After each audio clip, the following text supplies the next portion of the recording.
All right, Shalom. I want to first start off giving all praises, honor, and glory unto Yahweh, Bahasham Yahweh Shai, Bahasham Rakah Kodash. Double honor to the apostles and the elder bishops of Great Millstone, and peace and blessings unto the elect of the nation of Israel.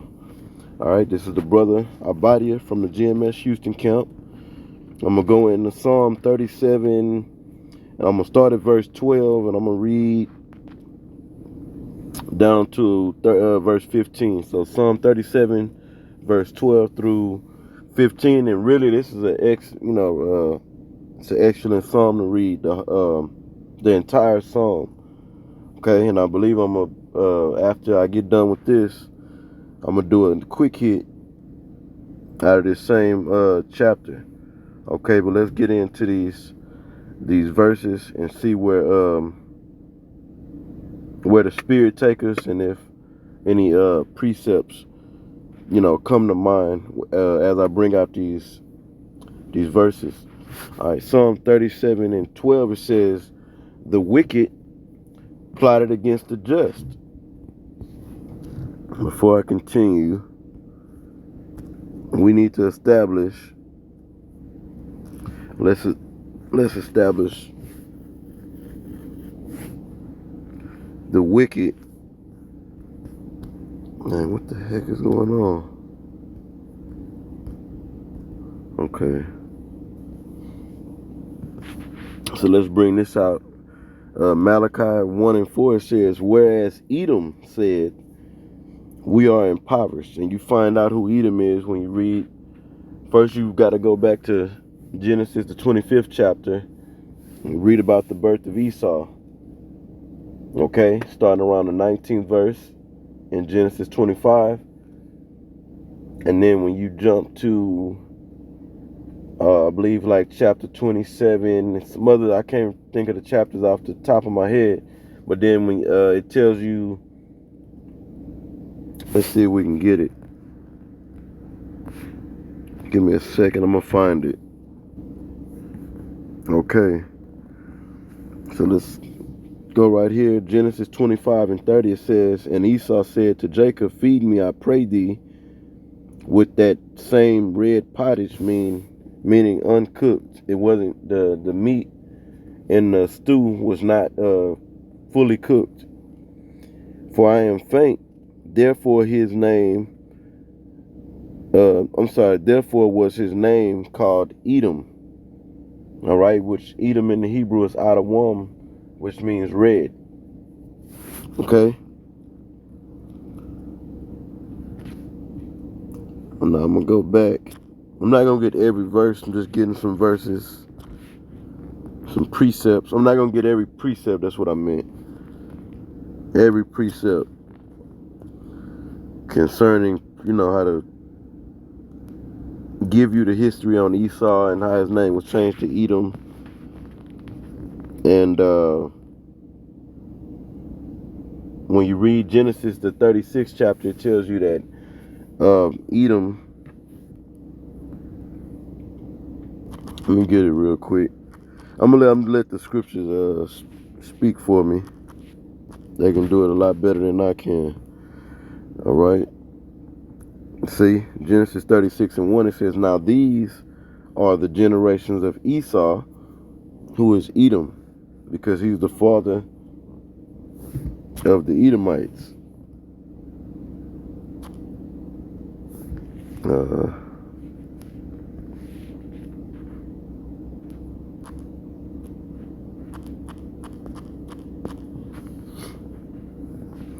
So back to Malachi 1 and 4, it says, "Whereas Edom said, we are impoverished, but we will return and build the desolate places.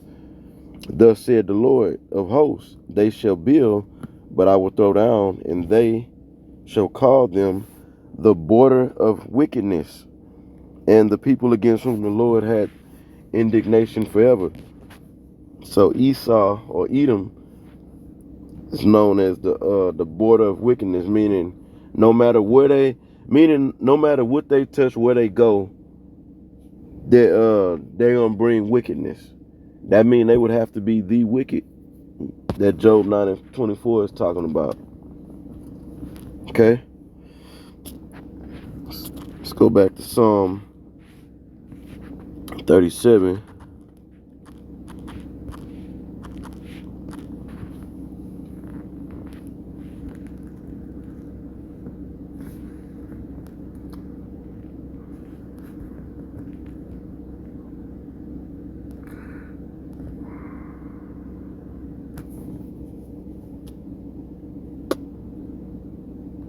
Okay, and we're gonna start back at verse 12.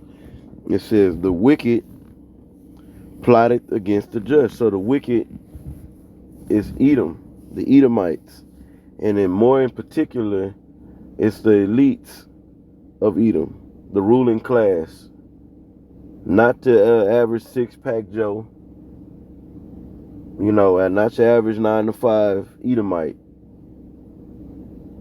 the international bankers that pretty much run this world. And it says he plotted against the just. The just are the Israelites, who are the so-called Negroes, Latinos, and Native Americans, because we were given the law, statutes, and commandments to walk just. And let's look up this word just.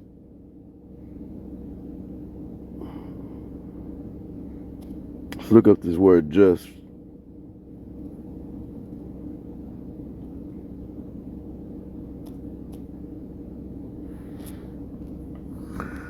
Okay, so when you go into this word just, and hold on, in Psalm 37 and 12, you'll come to see that it's goes into the same word as righteous. So this goes back to H 6662, and the Hebrew word is tazadak, yak, and it goes back to the root, as you see right here. It's tazadak. All right, and it says to be just, be righteous. And how are we righteous? How do we righteous? Just means to do the right thing, to do right. How do we know how to do right? Based upon the law, statutes, and commandments. The law, keeping the law, statutes, and commandments, really perfect is righteousness. Okay. So the keeping of the laws represent righteousness, or righteous, or just.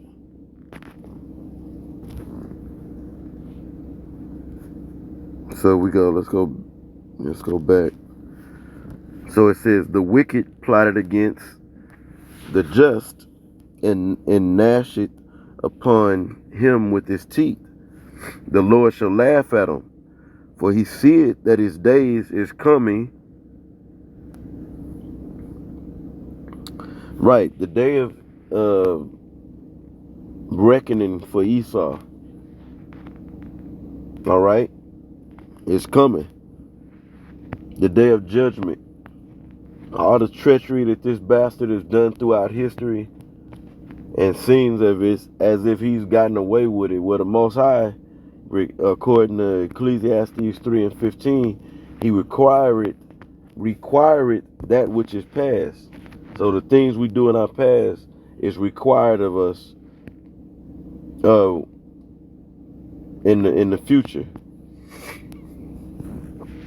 It says right here, the wicked have drawn out the sword and have bent their bow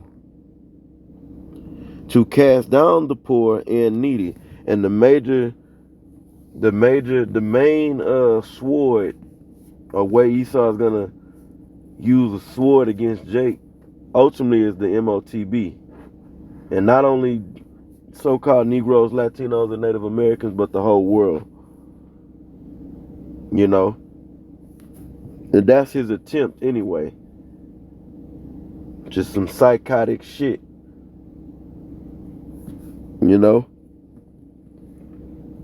It's and a lot of our people are going to take it. And so it says, let me read that again. It says, the wicked have drawn out the sword, they have bent their bow. And that's the